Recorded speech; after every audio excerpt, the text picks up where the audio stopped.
मेरे सामने जो 21st सेंचुरी का मॉडर्न, प्रैक्टिकल, रैशनल यूथ खड़ा है, to you I wish to ask something.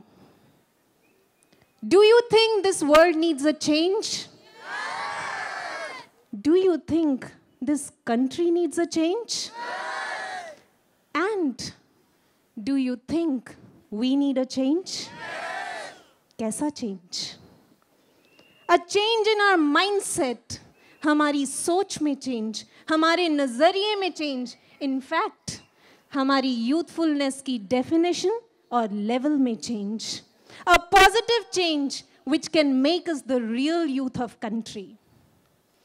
Real youth और real youthfulness की definition को जानना चाहेंगे? तो चलिए चलते हैं 11 सितंबर 1893 में शिकागो के उस एक बहुत बड़े कॉन्फ्रेंस हॉल में, जहां देश विदेश से हाई फाई इंटेलेक्चुअल डिग्निटरीज बैठे हैं और उनके बीच बैठा है भारत का एक युवा सन्यासी, a young monk from India, जिसे अभी तक ये विश्व नहीं जानता था. कॉन्फ्रेंस का आफ्टरनून सेशन बिगिन हुआ और उस आफ्टरनून सेशन का भी लास्ट स्लॉट आया और तब एक नाम अनाउंस हुआ. जानते हैं तब कौन उठा था? 5 फुट 8-9 इंच का कोई साधारण इंसान नहीं, बल्कि पूरे भारत की छवि लिए एक युवा सन्यासी, जो भारत का महान ऋषि था, वो खड़ा हुआ. पूरे देश को कुछ कहने के लिए नहीं, बल्कि उसे शेक करने के लिए. यस, इट वॉज स्वामी विवेकानंदा, जिसे आज हम सब यूथ आइकॉन यानी यूथफुलनेस का आदर्श मानते हैं. जानते हैं उन्हें क्यों हम यूथ आइकॉन कहते हैं? उनकी यूथफुलनेस में और हमारी यूथफुलनेस में एक बेसिक डिफरेंस है. What's that? वो बेसिक डिफरेंस है कि हमारे यूथ आइकन ने, स्वामी विवेकानंदा ने, अपनी मूल पहचान को, अपनी कोर आइडेंटिटी को, यानी भारत माँ के लिए रिस्पेक्ट और उसकी महान संस्कृति के आदर्शों को कभी नहीं खोया था. जानते हैं स्वामी विवेकानंद का भारतीय संस्कृति के लिए क्या कहना है? सुनिए उनके ये पावरफुल वर्ड्स.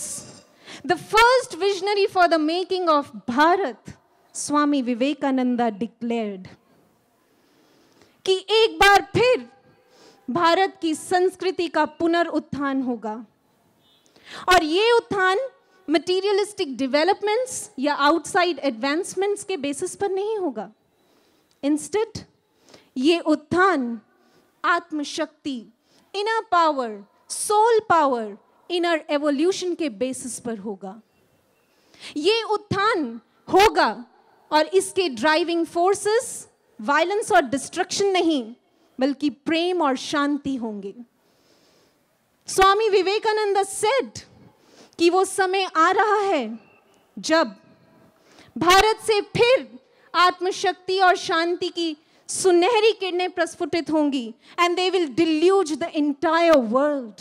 पूरे विश्व को चमका देंगी. क्यों? क्योंकि सिर्फ भारत है जिसके पास वो ज्ञान है जो आज भी उसकी आत्मा में जिंदा है. वो ज्ञान जिसने हमेशा से देश को सराहा है. सिर्फ भारत है जिसके पास वो सबसे ऊंचा आध्यात्मिक सत्य है, जिसकी ग्लोरी आज भी हमारे भारत के ग्रेट स्पिरिचुअल मैसेजेस में, प्रमाणित ग्रंथों में रिफ्लेक्ट होती है और जो असली रिलीजन का क्रक्स है. Dear brothers and sisters, I want to mention here one fact कि ये हॉलो वर्ड्स नहीं थे. These were not tall talks और ऑर्नामेंटल वर्ड्स, बल्कि एक अल्टीमेट ट्रूथ थे. क्यों? क्योंकि स्वामी विवेकानंद जैसे आइकॉन्स ने भारतीय संस्कृति को न सिर्फ जाना था, बल्कि जिया था. और ऐसी शिद्दत से जिया था कि वो जानते थे इसकी महिमा क्या है. They knew this ultimate fact कि अगर पूरे वर्ल्ड को उसकी दम तोड़ती मानवता को अगर उसमें मानव संस्कृति में कोई प्राण फूंक सकता है तो वो सिर्फ भारत है। भारत की आध्यात्मिक संस्कृति है, भारत में निहित अध्यात्म है। It is only Bharat. और इसीलिए उन्होंने बुलंद उद्घोष किया था कि यही कारण है कि चाहे जितने चैलेंजेस आए, जितने दुख आए, भारतीय संस्कृति और उसकी सभ्यता को भगवान ने फिर भी हमेशा जिंदा रखा। हालांकि अ क्वेश्चन में अराइज कि भारत की आज ऐसी स्टेट को देखकर कैसे वो भारत पूरे वर्ल्ड का एक सपोर्ट सिस्टम बनेगा। इस कॉन्टेक्स्ट में भी स्वामी विवेकानंद का पूर्ण विश्वास था। ही सेड कि आज भले ही मेरा भारत दीनहीन हालत में दिख रहा है, पर मैं अपनी दिव्य दृष्टि से साफ देख पा रहा हूं कि एक समय आएगा जब मेरा भारत उन सारी सिविलाइजेशंस को, उन सारी वेस्टर्नाइजेशंस को, उन सारे नेगेटिव फोर्सेस को जो आज हम पर छाए हुए हैं, उनसे संघर्ष करता हुआ अपनी कंप्लीट परफेक्ट स्टेट को लिए अपनी पूरी ग्लोरी के साथ फिर से इस पूरे विश्व पर अपनी एक छाप छोड़ेगा, फिर से उठकर खड़ा हो जाएगा। And it was not just Swami Vivekananda, Bharat के एक भारत के एक renowned saint Shri Aurobindo Ghosh, you know what he said in context of glory of Bharat?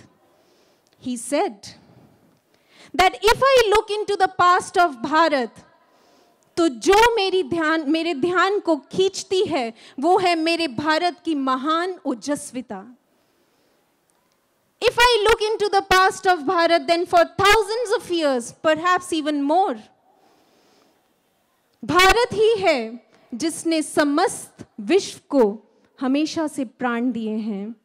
अपने खुले हाथों से उस आध्यात्मिक सत्य को, उससे मिलने वाले जीवन के आनंद को, उस सृजनशीलता को हर ओर, and that too in abundance and continuity, हर ओर उसने दिया है। It is only भारत जिसने गणतंत्र राज्यों को, साम्राज्यों को, even deep philosophies को, advanced sciences को, rich culture और आर्ट को जन्म दिया है। It is only भारत जिसने ऐसी ऑर्गेनाइजेशंस, ग्रुप्स, इंस्टीट्यूशंस का निर्माण किया है, ऐसी सेरेमनीज, साइंटिफिक रिचुअल्स को बनाया है, ऐसे ट्रेडिशनल और स्पिरिचुअल रिलीजियस स्ट्रक्चर्स को खड़ा किया है, ऐसी लॉ और ऑर्डर्स की फॉर्म दी है, जिसने हमेशा पूरे वर्ल्ड में शांति और प्रेम का एग्जाम्पल सेट किया है। इट इज ओनली भारत जिसने एलिमेंटल साइंस को, साइकोलॉजिकल साइंस को, प्रैक्टिकल स्पिरिचुअलिटी की साइंस को, योग के प्रोसेसेस को, उसके मेथड्स को, इवन पॉलिटिकल एडमिनिस्ट्रेशन के प्रोसेसेस को, फाइन आर्ट्स को, कल्चर को, हैंडीक्राफ्ट को, इन सब को निर्माण किया है इनका। It is only Bharat. Yes, but dear brothers and sisters, not just that. It was not only then.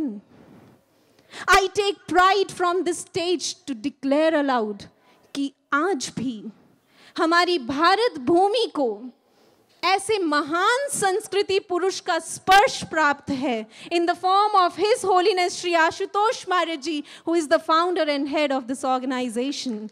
आज भी उनको ऐसे महान संस्कृति पुरुष का स्पर्श प्राप्त है जो भारतीय संस्कृति को फुल डेफिनेशन में ना सिर्फ खुद जी रहे हैं बल्कि पूरे वर्ल्ड को उसकी ग्लोरी से रूबरू करा रहे हैं।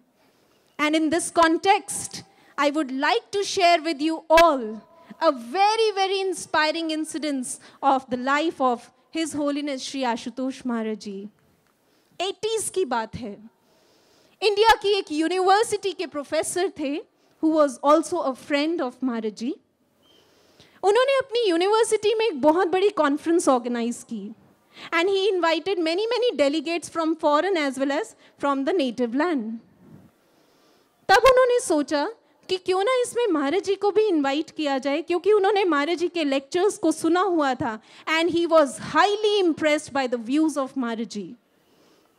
So he thought, why not invite Maharaj Ji, because उनके views का बहुत अच्छा impact पड़ेगा. So he invited Maharaj Ji for the conference. लेकिन उस समय तक Maharaj Ji had renounced the world and had become the sannyasi. At that time, क्योंकि कॉन्फ्रेंस में बहुत सारे फॉरेन डेलीगेट्स ने आना था, तो उन प्रोफेसर ने महाराज जी से कहा, महाराज जी प्लीज आप भी कॉन्फ्रेंस में वेस्टर्न आउटफिट में ही आइएगा. Maharaj ji said, I do not promise you on that context, I will think about it. And can you imagine, on the day of conference, उन प्रोफेसर की कल्पना से भी बहुत दूर, जब महाराज जी वहां पहुंचे तो किस आउटफिट में थे? Absolutely Indian outfit, dhoti kurta पहने, चंदन का तिलक लगाए, पूरी भारतीय संस्कृति का प्रमाण देते हुए महाराज जी वहां पहुंचे. हैरानी की बात तो ये थी कि वहां जितने डेलीगेट्स थे, नॉट ओनली फॉरेनर्स को तो छोड़िए दूर, जबकि भारतीय भी जो वहां थे वो भी सूटेड और बूटेड यानी वेस्टर्न आउटफिट में थे. And it was only and only Maharaj Ji who was representing through his outfits complete Indian culture. और तब सिर्फ वेशभूषा ही नहीं, when Maharaj Ji started speaking, तो शुरू से लेकर एंड तक के हर एक वर्ड में भी भारतीय संस्कृति की ऐसी गूंज उठी कि पूरा हॉल उसमें तालियों की वर्षा हो गई. Why? Because महाराज जी ने वेस्टर्न कल्चर और भारतीय संस्कृति का इतना फैबुलस कंपैरिजन रखा कि वहां के लोग हैरान रह गए. Maharaj Ji kept the scientific analysis, Maharaj Ji kept the logical analysis behind the Indian culture. Bharat की संस्कृति, उसके रीति रिवाज, उसकी ceremonies, उसकी rituals, हर एक के पीछे इतने perfect logical scientific explanations को दिया that everybody was spellbound.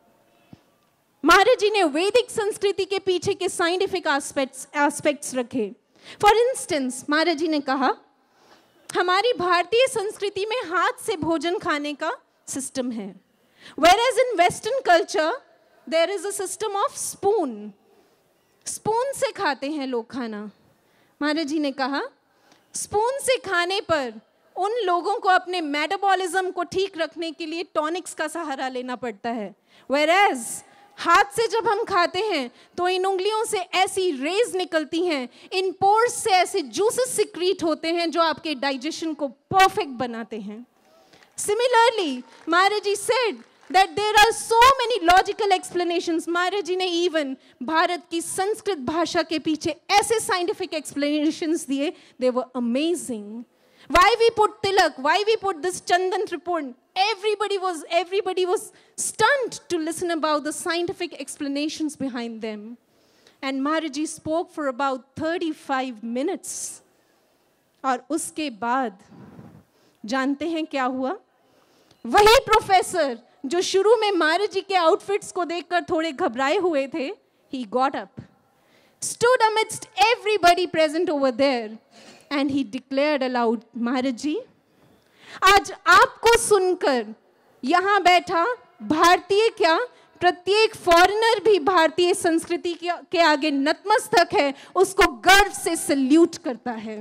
This is our Bharat. Dear friends, this is our माँ Bharti. And the only reason behind sharing these views of our youth icon, our भारतीय संस्कृति, इसके पीछे एक ही रीजन है.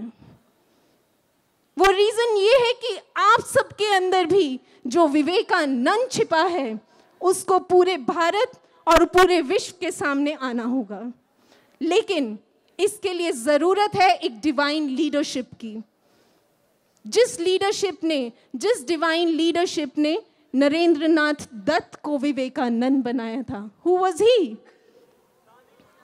स्वामी रामकृष्ण परमहंस. यस, स्वामी विवेकानंद अपने हर लेक्चर में ये प्राउडली डिक्लेयर करते थे. And even in one of his lectures in England, you know what he said, कि आज तक मेरे मुंह से जो एक शब्द भी निकला है, मेरा हर single thought, my every single action जिसने पूरे वर्ल्ड को प्रेरणा दी है, I lay no claim to it. because it is solely and wholly the grace of my Thakur, Swami Ramakrishna Paramhans, जो अध्यात्म की शक्ति से मुझ जैसे हजारों विवेकानंद को निर्माण करने का, बनाने का दम रखते हैं। और आज ऐसे ही अध्यात्म के आधार पर श्री आशुतोष महाराज जी भी हम जैसे युवाओं में विवेकानंद को गढ़ रहे हैं। I take pride in saying this. Yes, dear brothers and sisters, it is only and only the practical science of spirituality जो हमें फिर से ऊंचा उठा सकती है। It is only and only the practical science of spirituality जो हमारे अंदर की negativities को, हमारे अंदर की weaknesses को खत्म कर सकती है। It is only and only the science of practical spirituality जो हमारी lost zeal, spirit और enthusiasm को revive कर सकती है। And it is only and only the science of practical spirituality of Brahma Gyan जो हमारा खोया हुआ आत्मबल, आत्मविश्वास, मनोबल दे सकती है। And it is only and only अध्यात्म, practical science of Brahma Gyan जो हमें जोश के संग होश दे सकती है। Yes, it is only solution which can make us the real youth of country. Otherwise, it is not only difficult but impossible.